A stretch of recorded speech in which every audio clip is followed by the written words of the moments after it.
জাতীয় দলের ক্যাপ্টেন্সি দিলে দীর্ঘমেয়াদে দেয়া উচিত বললেন অলরাউন্ডার মেহেদী হাসান মিরাজ।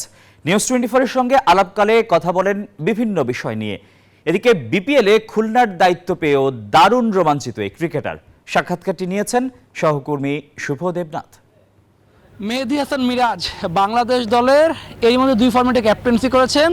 আরও এক ফরম্যাট ক্যাপ্টেন্সি দেখার জন্য তার ভক্তর অপেক্ষায় থাকবে। সেই মেহেদী হাসান মিরাজের সঙ্গে আমরা আসন্ন বিপিএল সহ বিভিন্ন বিষয়ে কথা বলবো। মিরাজ, শুরুতে জানতে চাওয়া, খুলনার ক্যাপ্টেন্সি পেতে যাচ্ছেন, খুলনাকে এবার কোথায় দেখতে চান, এবার আপনার দল নামে কত সন্তুষ্ট? না, আলহামদুলিল্লাহ, আমরা খুব ভালো একটা টিম বানিয়েছি।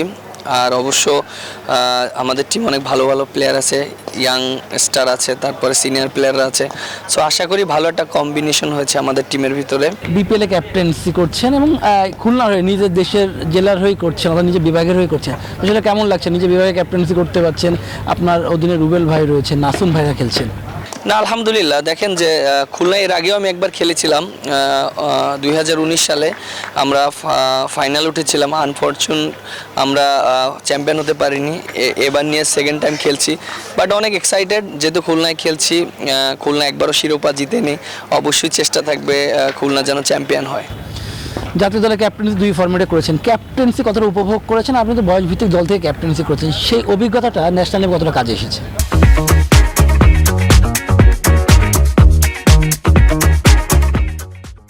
দেখেন যে ন্যাশনাল টিমে ক্যাপ্টেন্সি করাটা অত ইজি না, অনেক চ্যালেঞ্জিং।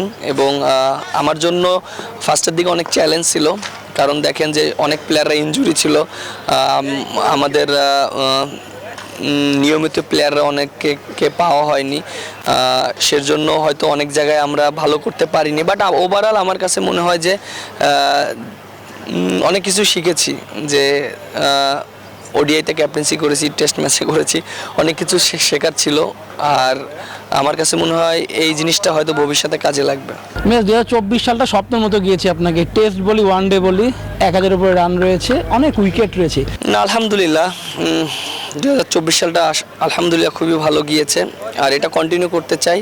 টেস্ট র্যাঙ্কিংয়ে, অলরাউন্ড র্যাঙ্কিংয়ে 2 নাম্বার, ওয়ানডেতে 3 নাম্বার। মিরাজ, কেমন লাগে? 1 নাম্বার তো সামনেই আছে, সেটা পৌঁছাতে খুব একটা সময় লাগবে আপনি যেভাবে পারফর্ম করছেন এই 2 ফরম্যাটে। দেখেন, পারফর্ম করাটা খুবই ইম্পর্টেন্ট। আমি ওইটা নিয়ে এখন চিন্তা করছি না, আমি চিন্তা করছি যে খেলাটা এনজয় করার জন্য। ওপর ব্যাটিং করার আপনার অনেক দিনের চাহিদা ছিল, দলের প্রয়োজনে মেহেদী হাসান মিরাজকে সব জায়গায় সব রকমভাবে ব্যাটিং করতে হয় মিরাজকে, সেটা আমরা দেখি। কারণ একজন ব্যাটারের জন্য এটা কতটা কঠিন হয়ে যায়। এটা অনেক ডিফিকাল্ট, এই পজিশনে যারা খেলে তারা বুঝতে পারে, কারণ প্রতিনিয়ত বিভিন্ন পজিশনে খেলে এটা অনেক difficult.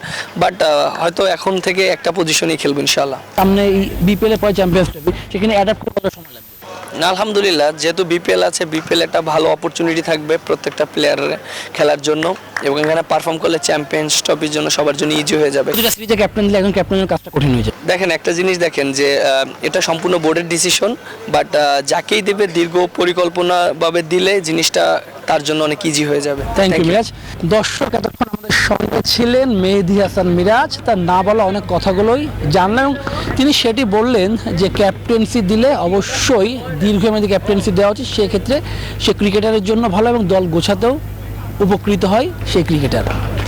Shubhodeb Nath, news 24, Mirpur Shere Bangla stadium, Dhaka.